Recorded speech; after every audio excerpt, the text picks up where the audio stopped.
uno de los últimos profetas del Antiguo Testamento. Él vino a traer una palabra muy, muy preciosa al pueblo de Dios. Les comento la historia, cómo fue. Hacía muchos años atrás, ¿no? Estamos hablando del año, más o menos del año 600, más o menos, cuando el pueblo de Dios era desobediente. Él mandaba a sus profetas, como Jeremías, como Isaías. Muchos profetas fueron y anunciaban la palabra del Señor. Que se volvieran de sus caminos y se alinearan con Él. Pero ¿qué hacía el pueblo? El pueblo era desobediente. Vivían en poco tiempo, se arrimaban a Él y después lo soltaban, así muy desinteresadamente. ¿Y qué pasó? Dios anunció con un profeta de que lo iba a tomar el pueblo de Babilonia, que iban a pasar a la esclavitud. Iba a venir un pueblo y los iba a sacar de Jerusalén, de Israel. Los iba a sacar y los iba a llevar cautivos a Babilonia. Y así fue, y así sucedió. Todo el pueblo fue sacado, el templo de Salomón fue destruido, semejante templo, y decía que después de 70 años iban a volver. Y el pueblo, estando en cautiverio, se acostumbró a vivir una vida como si fuera de gentil. ¿Por qué? Porque ya no adoraban al Dios de ellos, al Dios de los ejércitos, a Jehová. Estaban adorando a otros dioses ellos. Su mirada estaba puesta en otra cosa.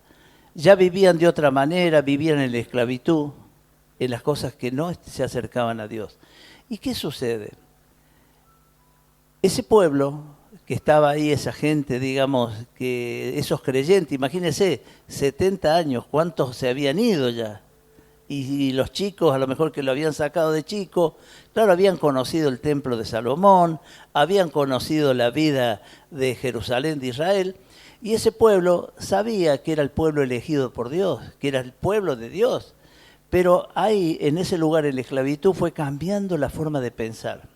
Y ellos por ahí le pedían a Dios, le clamaban a Dios que los hiciera volver a su pueblo para edificar el templo del Señor. Y Dios lo escuchó porque ya lo había anunciado Él. Entonces volvieron allá por el año 537 antes de Cristo. Miren, ¿no? Ya nos estábamos arrimando a la venida de Jesús, a la venida de Dios. Entonces en el 537, ¿qué sucede en Babilonia? En Babilonia es conquistada por los persas. Y los persas, ahí había un rey que se llamaba Darío. El rey Darío agarró y dice, todo aquel que quiera ir a su pueblo puede irse nomás, los libera, los suelta. Entonces el pueblo, un remanente, ¿no? Agarra y se va a Israel, a Jerusalén allá. Y se van con esa promesa que le habían hecho a Dios de que le iban a construir el templo. Pero ¿qué hicieron? Llegaron en el año 537 ahí y ellos quisieron comenzar a edificar. Pero después vieron que era mejor dedicarse a sus cosas, como nos pasa a nosotros en nuestra vida. Hoy nos está pasando. Estas son historias terrenales, con fines espirituales. Y hoy en día está sucediendo igual. ¿Por qué? Porque le prometemos a Dios y después nosotros nos dedicamos a las cosas nuestras. A Dios lo ponemos en segundo lugar. Nos alejamos de Él. No somos conscientes y ya van a ver por qué, porque hoy van a aprender algo extraordinario, pero le pido, ¿sabe qué? Que tome conciencia. ¿Por qué? Porque es promesa de Dios, es palabra de Dios, y ya lo vamos a leer. ¿Cuál es el punto más importante de esto? ¿Sabe por qué? Dice, la palabra lo dice bien clarito, dice, busca primeramente el reino de Dios y su justicia, y todas las demás cosas serán añadidas. La salud, lo material, todo. El Señor te da todo. Yo lo digo, yo lo hablo por experiencia. ¿Por qué? Porque yo no estoy acá porque a mí me gusta o porque me sobra tiempo, no. Un día fui llamado y tomé seriamente ese llamado. Pero ¿qué pasa? En el camino nos vamos a encontrar con gente que cree y gente que no cree, gente que se ríe de Dios y no toma las cosas de Dios seriamente. Entonces, ¿qué tenemos que hacer? Tenemos que limpiar. La casa de Dios se tiene que limpiar, porque no puede ser. Con Dios no se juega, a Dios no podemos hablar del yo, y Dios en segundo lugar. No, mi hermano, primero Dios y después nosotros. Cuando ustedes entiendan bien, que ya vamos a hablar muy más profundo, cuando ustedes entiendan que primero está Dios y después nuestra vida, la gracia de Dios, y lo dice acá en Ageo, yo se lo voy a leer. Dios hace que ocurran cosas en nuestra vida, para mal y para bien. Para mal, para que nos volvamos a su camino, para que lo busquemos a Él, para que nosotros, en la debilidad nuestra, está la gloria de Dios. En lo que no podemos hacer, lo vamos a buscar a Dios. ¿Por qué? Porque si no, nosotros tomamos o creemos la autosuficiencia nuestra, que nosotros somos artífices de todo lo que nos ocurre. No, mi hermano, crea que Dios está trabajando. Y si algo no nos sale bien, crea que Dios le está llamando la atención. Porque a veces nos pasa eso. Decimos, ¿por qué me sale todo mal? ¿Por qué me sale todo mal? Dios te está diciendo, si este pueblo se volviera a mí, dice, yo lo bendeciré. Y eso ya lo vamos a leer, ¿no? Usted sabe que este pueblo había vuelto en el año 537, había vuelto a Jerusalén, a Judá, donde estaba el templo del Señor. Entonces, ¿qué? Se pusieron a construir y dejaron. Ya vieron que era más importante su vida personal, que era más importante hacer sus casas. Pasaron 15 años, miren lo que le digo, del año 37, porque le habían hecho una promesa a Dios, que si Dios nos llevaba, nos volvía a nuestro pueblo, nosotros íbamos a, ¿cómo es? Le íbamos a construir, a reconstruir el templo del Señor. Pero lo que menos hicieron es la reconstrucción del templo. ¿Por qué? Porque su corazón ya miraba, se habían acostumbrado a cuestiones, digamos, de esa esclavitud, donde estaban ellos esclavizados, entonces habían cambiado ya su forma de pensar. Ya las cosas de Dios no eran tan importantes, sino que era más importante su vida personal.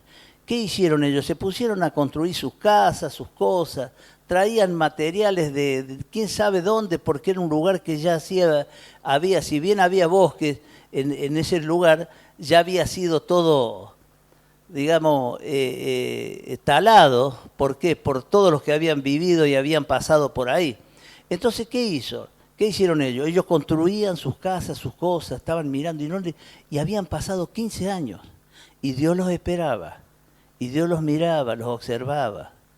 Un día lo llama el profeta Ageo, que es un profeta post-exílico, le dice, que es posterior al exilio, a la salida de Jerusalén, a la salida de Egipto, digo. Entonces, ¿qué hace este profeta? Lo llama a Dios, le habla a Dios y lo manda a que anuncie la palabra. Era una palabra que tenía que inquietar a la gente. ¿Hablarla para qué? Para que la gente retome la palabra de Dios, las promesas de Dios. Entonces Dios le dice, ¿por qué tienen tiempo para sus casas, para sus cosas, y no para la mía? Ellos estaban viendo que el templo estaba destruido. Y el Señor, Ageo, le lleva la palabra. Acá que tenga la Biblia puede buscarla. Ageo capítulo 1, versículo 2. Dice así esta palabra. Así ha hablado Jehová de los ejércitos, diciendo, este pueblo dice, no ha llegado aún el tiempo de que la casa de Jehová sea reedificada. ¿Qué nos estaba diciendo? Ellos le daban importancia a lo suyo, consideraban que no había llegado el tiempo de Dios. ¿Por qué? Porque ocurrían cosas, había mucha pobreza. Mire, por eso les comento, ya vamos a ir entrando y presten mucha atención. Había mucha pobreza. Todo lo que hacían, lo hacían mal. Sembraban y no cosechaban. Lo que tocaban sus manos los destruían. Ellos no sabían por qué. Ellos creían que como que Dios no estaba lejos, consideraban ellos que no era el tiempo de edificar la casa de Dios, y ellos hacían unas casas majestuosas, estaban haciendo ellos, con la mejor madera, y a Dios el templo lo dejaron a un lado. Entonces por eso Dios ahí le hace, el profeta Ageo habla esa palabra que recién leímos, que dice: así ha hablado Jehová de los ejércitos diciendo, este pueblo dice, no ha llegado aún el tiempo de que la casa de Jehová sea reedificada. Entonces vino palabra de Jehová por medio del profeta Ageo diciendo: es para vosotros tiempo, para vosotros, de habitar en vuestras casas artesonadas, y esta casa está desierta. Pues así ha dicho Jehová de los ejércitos: meditad bien sobre vuestros caminos. Sembráis mucho y recogéis poco. Coméis y no os saciáis. Bebéis y no quedáis satisfechos. Os vestís y no os calentáis. Y el que trabaja jornal recibe su jornal en saco roto. El Señor le estaba pidiendo que meditaran sobre sus caminos, que meditaran lo que estaban haciendo. Hoy, en estos tiempos, pasa absolutamente igual. El Señor nos pide que meditemos en nuestros caminos. Si estamos haciendo bien las cosas de Dios o no las estamos haciendo bien. Si nosotros queremos ser, digamos, beneficiados con los milagros, con las obras que el Señor pone en nuestras manos, ¿cómo tenemos que actuar? En desobediencia, dándole la espalda a Dios, ¿sabe lo que logramos? Que se caiga en nuestra casa, nuestro cimiento, nuestro techo, todo destruido. Entonces Él le pide al pueblo, le dice así, que mediten sobre lo que cómo estaban viviendo. Dios le estaba hablando al corazón, que meditara, que pensaran cómo estaban viviendo. Y no ve que dice, sembráis y no cosecháis. Lo que haces con tus manos te sale mal. Dios le estaba pidiendo una reflexión personal a cada uno. ¿Y qué hacían ellos? Ellos, digamos, estaban como pensando, elaborando el mensaje de Dios.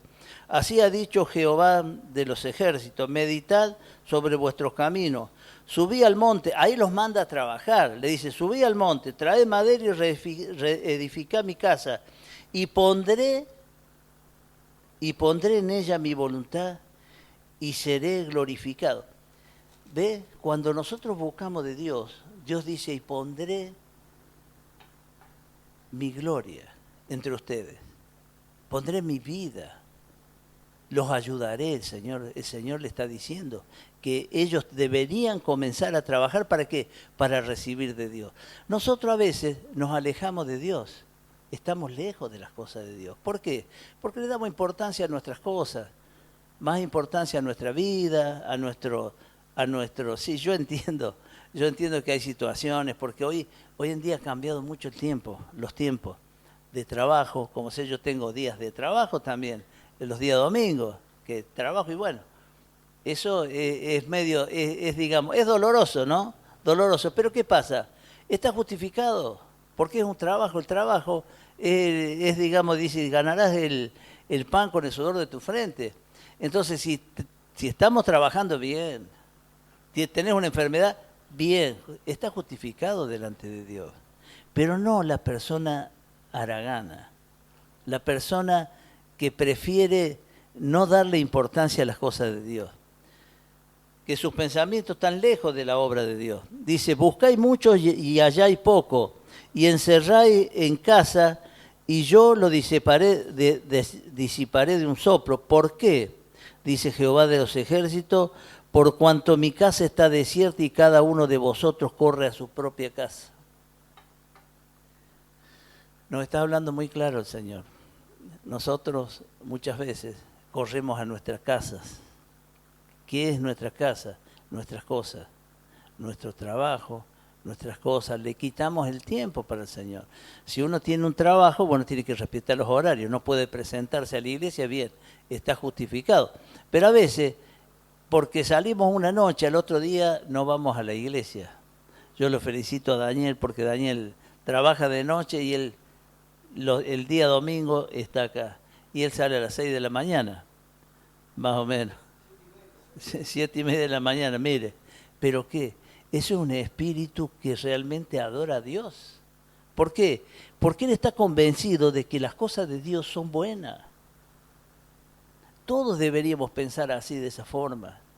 Yo también a veces salgo. Tengo que ir a algún evento porque mi mujer me dice que no vas a ir. Y sí, voy a ir. Y vengo después y tengo que predicar. Y bueno, y vengo. Porque no puedo faltar. Jamás le puedo faltar a Dios. Le puedo faltar al hombre, pero no a Dios. A Dios nunca. Tampoco mentirle a Dios porque Dios conoce todas las cosas. Dice, por eso se detuvo, mire usted, ¿no? Acá quiero que conozcan esto, mire. Dice, buscáis mucho. ¿Por qué? Al estar alejado de Dios, nosotros estamos buscando, queremos prosperar en muchas cosas y no podemos prosperar, todo nos sale mal. Pero todo nos sale mal. Y mire lo que dice el Señor acá. Acá le voy a leer. Dice, buscáis mucho, halláis poco, y encerráis en casa y yo disiparé de un soplo. Señor, cuando nosotros le faltamos a Dios, Dios si bien nos bendice, Él tiene amor, pero Él no soporta el que le den la espalda a Él, que se alejen de Él. Por eso dice mi pueblo, está hablando del pueblo de Él, del creyente. Nosotros los creyentes somos pueblo de Dios, pero tenemos que conocer el significado del verdadero pueblo de Dios. No que un día llueve, otro día sale el sol y no nos presentamos delante del Señor. O porque salimos, dormimos. O porque me duele una muela, me quedo en casa. No, Señor. Venga, porque este lugar es el mejor lugar. Acá está el mejor médico, el mejor abogado, el mejor, digamos, intercesor. Acá este es el lugar para dar gracias a Dios y para que Dios bendiga nuestras vidas, para que bendiga nuestras cosas, nuestras casas, todo. Dice así, por eso se detuvo, mire lo que le digo. Dice, por eso se detuvo de los cielos sobre vosotros la lluvia y la tierra detuvo su fruto. ¿Por qué? ¿Por qué no recibía lo que había sembrado, no lo cosechaba? Los graneros estaban vacíos, porque estaban alejados de Dios, por falta de conocimiento. Dice, mire, ahí pasamos a la obediencia del pueblo. Entonces dice, en ese momento estaba, ¿sabe qué? Estaba gobernando sobre Zorobabel. Zorobabel era el jefe político. Si usted lo busca en Mateo o en Lucas, lo va a encontrar que está dentro del árbol genealógico de Jesús, está Zorobabel. Zorobabel estaba viviendo en Babilonia. Era un hombre común como cualquiera, pero un hombre que fue llamado por Dios. Y Jesús nació de esa genealogía de Zorobabel. Era una persona muy buena, pero era muy bueno. Pero también le fallaba a Dios. Estaba en la quietud, esperando. Y Dios, por eso viene y habla. Y en ese momento, ¿sabe qué? El jefe, digamos, religioso era Josué. Estaba Josué. Estaba Zorobabel y Josué y el pueblo. Eran tres entidades, digamos, que Dios los estaba trabajando y hablando. Por eso llama al profeta Ageo. El profeta Ageo duró, mire, se conoce la historia del profeta Ageo, ¿sabe cuánto? 4 meses. No sabe de dónde vino y no sabe y a dónde fue, pero él vino a traer la palabra. Por eso Dios usa a las personas para traer palabra. Y entonces Ageo emite la palabra que Dios le da. ¿Para qué? Habla con Zorobabel, habla con Josué y le habla al pueblo también. El primer mensaje se dio el 1 de septiembre del 520, porque ya en el 37, ahí se va restando, ¿no? Para llegar a 0 en el nacimiento de Jesús. Entonces, habían pasado 15 años, no le habían prestado atención a la edificación del templo, y el templo, le voy a contar un poquito la historia para que... Usted sabe que el templo fue edificado por Salomón. Salomón lo edificó. Después, antes de llevarlo a Babilonia, destruyeron todo el templo. Era un templo que tenía lo más hermoso que había. Fue de sobremanera precioso, oro, madera, mármol, de todo. Era una cosa... Veo el Templo de los Lamentos en Jerusalén, si alguna vez han visto que van muchos creyentes eso era como un tapial de la casa del Templo de Salomón. Eso quedó hasta hoy, está todavía. Bueno, cuando reedifican el templo, reedifican algo de lo que hay ahí. En el mismo lugar. Dice, Dios decía, y habitaré en esa casa. Por eso hace el templo Salomón, porque iba a habitar Dios ahí. Entonces lo hacen, después lo destruyen. ¿Por qué? Porque el pueblo desobediente los pasan a Babilonia. Destruyen. Después vuelven, en el año 537, vuelve ese remanente, ese pueblo, vuelve a reedificar el templo de Dios. Por supuesto que no con la majestuosidad del templo anterior, no. Ellos estaban haciendo algo mucho más sencillo, reedificando una parte de ahí. Pero después viene, ¿sabe qué? Entra Herodes. Después de esto entra Herodes, destruye el templo y lo vuelve a levantar Herodes. Y un poquito más adelante vamos a leer, y este templo que están edificando se llenará de la gloria de Dios. ¿Se acuerda cuando Jesús entra al templo? Es este templo. El primer templo de Salomón se construyó. El templo de Zorobabel lo destruyeron, Herodes lo destruyeron y levanta Herodes uno nuevo, y es ahí donde llega Jesús y dice, manga de ladrones salgan de este lugar, esta es la casa de mi Padre. Bueno, ese es el templo que estaban reedificando. Por eso un poquito más adelante vamos a leer, dice, y ellos habían perdido, su autoestima había decaído. ¿Sabe por qué? Porque los ancianos le hablaban del templo de Salomón, de lo bello que era, y el Señor le dice, yo podría poner detrás del altar oro y plata si yo soy el dueño. Con esas palabras más o menos. Y usted sabe que entonces el pueblo se deprime, ¿por qué? Porque le contaban cosas tan grandes y dice, no, edifiquen porque este lugar lo llenaré de gloria. ¿Era qué? Era la venida de Jesús, que iba a entrar ese templo. Ese templo insignificante, porque a la par del templo de Salomón, era un templo insignificante. Dice así, y oyó Zorobabel, hijo de Salatiel, y Josué, hijo de Josadad, sumo sacerdote, a todo el resto del pueblo, la voz de Jehová su Dios y las palabras del profeta Ageo, como le había enviado Jehová su Dios, y temió el pueblo delante de Jehová. ¿Ve? Ahí vuelven a retomar seriamente las cosas de Dios. Entonces Ageo, enviado de Jehová, habló por mandato de Jehová al pueblo diciendo, yo estoy con vosotros, dice Jehová. Y despertó Jehová el espíritu de Zorobabel, hijo de Salatiel, gobernador de Judá, y el espíritu de Josué, hijo de Josadad, sumo sacerdote, y el espíritu de todo el resto del pueblo, y vinieron y trabajaron. Dios manda su espíritu. ¿Para qué? Para entusiasmar al pueblo. Por supuesto que están los gobernantes, los que dirigen. Los estimula, digamos, a través del Espíritu Santo, le da fuerza. Ellos retoman la obra, comienzan a trabajar. Y ahí viene la gente que alguna vez conoció el templo de Salomón, viene y les cuentan a esa gente que estaban edificando y se desaniman de nuevo. Se desaniman. ¿Por qué? Decía, si ustedes hubieran conocido lo que era el templo ese, entonces los otros como de espíritu bajo, digamos, ¿no? Entonces se deprimen y Dios tiene que volver de nuevo a enviar a Ageo para que le hable al pueblo. Y dice así, es en el capítulo 2, son 2 capítulos nomás, ¿no? Ageo.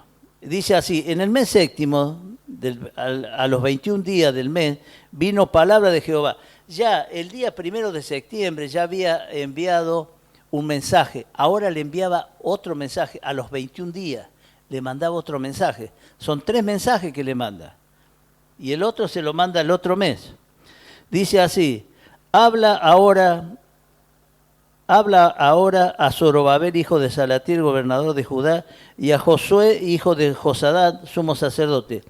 ¿Quién ha quedado entre vosotros que haya visto esta casa en su gloria? ¿Y cómo la veis ahora? ¿No es ella como nada ante de vuestros ojos? ¿Ve? Era algo, una edificación muy pobre para aquellos que habían conocido. Pero ellos no entendían el porqué, cuál era el fin de ese templo.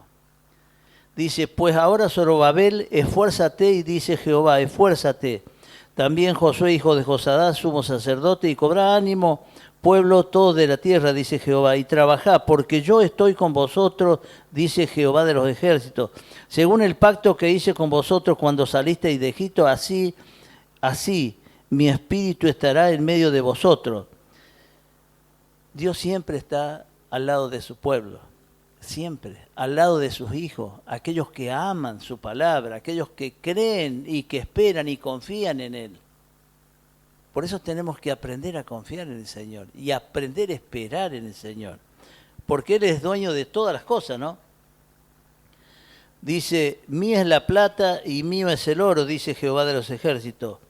La gloria postrera, acá nos está hablando, ¿sabe qué? De lo que va a venir, de ese templo que ellos lo consideraban un pobre templo, digamos, que nada que ver con el que se había sido construido. Bueno, ¿por qué? Porque el Señor hacía muchos años había dicho, esa es mi casa, construya el hombre que construya su casa. Esa es la casa de Dios, ese era el lugar de Dios. ¿Por qué? Porque los templos se hacían ahí, uno arriba del otro, eran destruidos y eran levantados, eran destruidos y eran levantados. ¿Por qué se iba a ser el templo donde iba a entrar Jesús? Bien.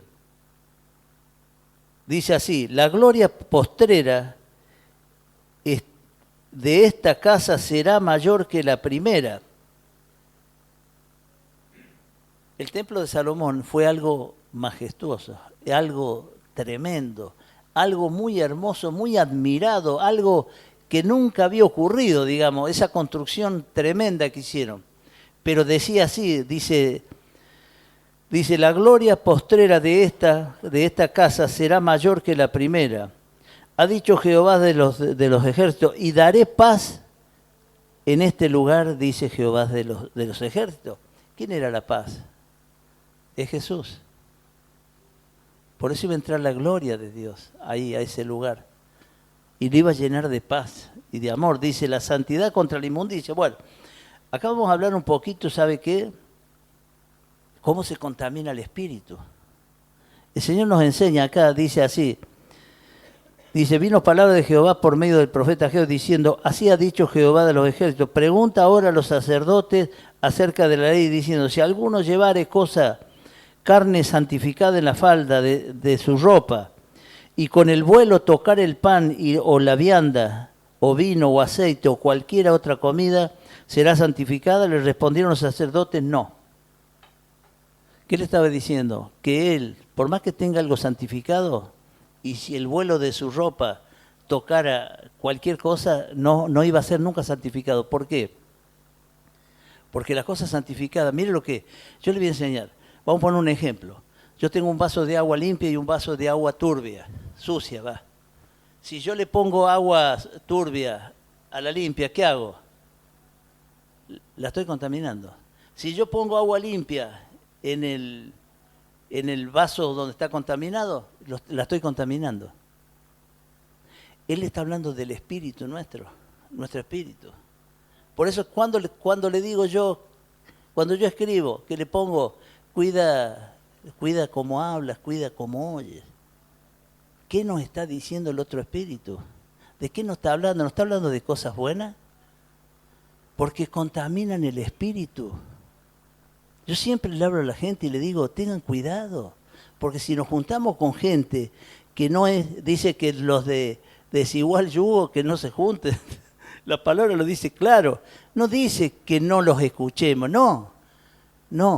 tenemos que ser muy prudentes, porque nos llegan a convencer, nos ensucian el alma. Por eso está hablando de la contaminación de un espíritu puro, como ser nosotros. Le voy a poner un ejemplo real. Yo puedo amar a Dios y venir todos los días acá a recibir del Señor, pero resulta que me junto con uno que no tiene tanto amor. ¿Qué tiene? Una boca de juicio, que habla, que ensucia, que maldice. Hay mucha gente que hablan de Dios. ¿Y sabe qué? Y le digo ¿sabe lo que le digo yo siempre? Le digo, perdón, te voy a hacer una pregunta. Tengo gente, pastores de los pastores, que hablan acá, han hablado acá también. Hablan cosas tremendas. ¿Y sabe lo que le digo yo? Le digo, yo te voy a hacer una pregunta. ¿Vos creés que Jesús hablaría como hablas vos? ¿Vos creés que Jesús juzgaría como vos estás juzgando? Quedan sin palabras. Porque no podemos, cada uno se conoce, dice, del corazón mana la vida. La boca habla, ¿sabe qué? Lo que abunda en nuestro corazón. Entonces, si nosotros escuchamos personas que están hablando mal y contienda y ve que juzgan como si fueran sabios, obsérvelo cómo viven, obsérvelo. Pregúntele, porque ellos también cuentan sus cosas. Fíjese cómo viven y se va a dar cuenta con quién está hablando. Entonces, por eso tengamos cuidado cuando hablamos, tengamos cuidado cuando escuchamos, porque puede ensuciar nuestro espíritu. Y cuando ensucia nuestro espíritu, ahí comenzamos a errar en el camino del Señor. ¿Por qué? Porque nos alejamos de Dios. Porque nos han ensuciado el espíritu, nos han ensuciado el alma, nos han ensuciado el corazón. Las cosas de Dios son serias. Yo siempre hablo y les voy a hablar, ¿sabes por qué? Yo a veces hay cosas que no quiero hablar. Un líder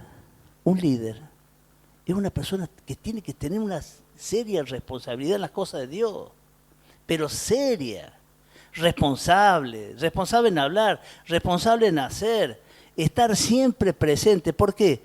Porque el líder es un guía. Lo están siguiendo por detrás. Y si el líder no cumple, y lo lamento, siéntese nomás por allá.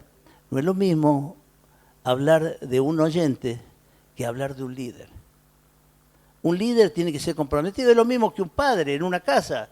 Si el padre es desordenado, ¿qué pasa con la casa? Y se cae, los hijos van para un lado, se desordena la vida. Entonces, en la iglesia, los líderes deben ser responsables en las cosas de Dios. Y si no es responsable, y bueno, mi querido amigo, siéntese donde más le guste. Está lleno de sillas acá adentro. Porque es así. Y así tiene que ser. Muchos dirán que soy duro. No, yo no soy duro. Vamos a hacer las cosas bien. Cuando hay compromiso y seriedad. Y cada uno tiene su compromiso desde su lugar. Yo lo entiendo perfectamente. Hay gente que yo siempre lo pongo así como Martín, como Gesell. Son personas preciosas para la iglesia. Ellos ayudan desde su lugar. Ellos están cuidando nuestras espaldas. Pero el otro líder que tiene que ser comprometido, ¿por qué? Porque somos guías y tenemos que estar comprometidos en las cosas de Dios. Y seriamente, ¿por qué? Porque a Dios no tenemos que tomarlo cuando queremos y soltarlo cuando nos place. No, a las cosas de Dios hay que tomarlas seriamente. En el nombre de Jesús. Bien, vamos a seguir un poquito más adelante. Bien. La promesa de bendiciones. Ahora pues, meditad en vuestros corazones desde este día en adelante, antes que ponga piedra sobre piedra en el templo de Jehová. ¿Qué nos está diciendo el Señor? Estamos hablando de la reconstrucción del templo. Y decía el Señor, sembrábamos y no cosechábamos. Íbamos a buscar el aceite y no había en el granero. Íbamos a buscar semilla y no había en el granero. Estaba todo preparado, ya todo sembrado. El Señor dice, a partir de hoy, mire lo que le digo, esto entiéndalo bien, a partir de hoy, dice el Señor, cuando pongan la primera piedra sobre piedra, ¿qué está diciendo ahí el Señor? Si nosotros tomamos seriamente sus cosas, ponemos nuestra vida, ponemos nuestras cosas, ponemos nuestro amor a las cosas de Dios seriamente, el Señor comienza a bendecirnos. Eso lo dice Él. Y mire cómo lo dice. Ahora pues meditad en vuestros corazones desde este día en adelante, antes que pongas piedra sobre piedra en el templo del Señor. ¿Cómo vivíamos antes? Antes de poner la primera piedra, vivíamos mal. No cosechábamos, lo que hacíamos lo hacíamos mal, vivíamos mal. Dice, antes de que sucediesen estas cosas, venían al montón de 20 efas y había 10. Venían al lagar para sacar 50 cántaros y había 20. Os herí con viento solano, con tizoncillo y con granizo, en toda obra de vuestras manos, mas no os convertisteis a mí, dice Jehová. A veces nos va mal en la vida. Hoy sucede lo mismo. Nos va mal, vivimos mal, todo nos sale mal y no entendemos nosotros por qué. El Señor llama a su pueblo y llama a la obediencia, llama al compromiso y mire lo que sucede.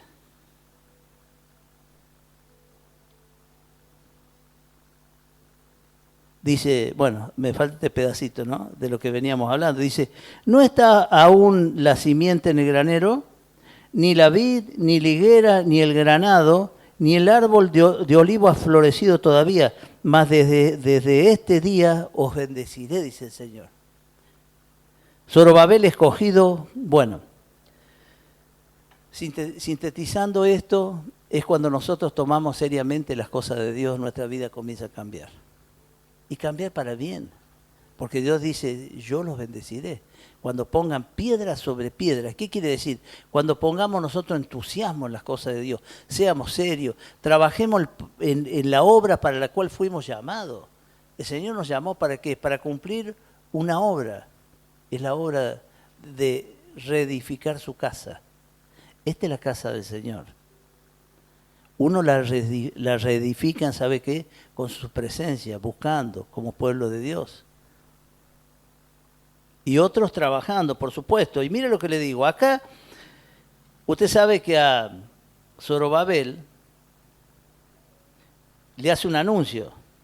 Vino la segunda vez palabra de Jehová a los 24 días del mismo mes, diciendo, habla Zorobabel, gobernador de Judá, diciendo, yo haré temblar los cielos y la tierra, y trastornaré el trono de los reinos y destruiré la fuerza de los reinos de las naciones, trastornaré los carros y los que van en ellos, y vendrán abajo los caballos y sus jinetes, cada cual por la espada de su hermano. En aquel día, dice Jehová de los ejércitos, te tomaré, oh Zorobabel, hijo de Salatiel, siervo mío, dice Jehová, y te pondré como anillo de sellar, porque yo te escogí, dice Jehová de los ejércitos. Zorobabel había sido elegido. ¿Por qué? Está dentro de la genealogía del nacimiento de Jesús. Cada 14 generaciones, ¿no? Había un principal y de ahí sucedía. Dios lo había buscado a él, dice, te pondré como anillo de sellar. ¿Por qué anillo de sellar? Porque el anillo de sellar, cuando uno no escribe una carta, ¿no? Le pone el sello, tiene validez. O la firma, como quiera llamarle. ¿No? Ponerle la firma tiene validez. Por eso en el camino del Señor debemos ser obedientes y perseverantes, porque Dios, ¿qué quiere hacer? Dios ama a su pueblo. Él se complace cuando nosotros trabajamos para Él, cuando nosotros edificamos su casa, cuando nosotros traemos gente a la iglesia, que les hablamos del Señor. Hay una nueva vida que nosotros la hemos conocido y hay mucha gente que no. Hay gente que, son muchos los que van a venir, dice así, la palabra de Dios la dice bien clarita, son muchos los que van a entrar a la iglesia, pero pocos los escogidos. Entonces, yo prefiero un pueblo de pocos, donde verdaderamente hagamos bien las cosas de Dios, para que Dios se complazca en nosotros. ¿Puede ponerse de pie? Vamos a hacer una oración. Espero que esta palabra, ¿no? Que después léalo en su casa, léalo. Es uno de los últimos libros del Antiguo Testamento. Léalo, Ageo, léalo, ¿sabe para qué? Es para refrescar la mente. Usted cuando empiece a leer se vaya acordando todo lo que hemos hablado. Y eso sabe lo bien que le hace. ¿Sabe por qué? Porque a usted el Espíritu Dios nos ayuda, ¿no?, a entender, a discernir la palabra. Y nosotros cuando le leemos en nuestra casa, lo releemos, lo que hemos hablado, y usted comienza a entender de la palabra de Dios. Porque a veces leemos la Biblia y no la entendemos. Pero para eso está el púlpito donde uno emite palabra. Y usted, cuando vaya a su casa, esta tarde, tómese un tiempito. ¿Sabe qué? Son 2 capítulos. Léalo. Y empieza a pensar y va a ver qué hermoso que es y cómo usted empieza a amar. Porque a Dios, a medida que lo vayamos conociendo, más lo vamos a amar a Dios. No podemos amar a quien no conocemos. En el nombre de Jesús. Cierre sus ojos ahí donde está. Amado Padre, queremos darte gracias, Señor, porque tú permitiste que estemos en este lugar, hablando de ti, Señor, reconociéndote como el Salvador de nuestra vida, amado Señor. Te pedimos, Señor, en esta hora, que descienda tu Santo Espíritu, Señor, en la vida de cada uno. Derrama bendición hasta que sobre y abunde, Señor, sobre tu pueblo. Que te conozcan a ti, Señor, que puedan discernir tu palabra, tus cosas, Señor, y te conozcan cada día más, Señor, en el nombre de Jesús. Por eso, Señor, te entregamos este pueblo en tus manos, Señor, en el nombre de Jesús. Señor, te pedimos que acompañes a cada uno a su hogar, Señor, en el nombre de Jesús. Te damos gracias por haber podido participar, Señor, de tu palabra. Te reconocemos como nuestro Señor y Salvador de nuestra vida, amado Señor. Te damos gracias, Señor. Amén y amén. Gloria al Señor. Una ofrenda de pan.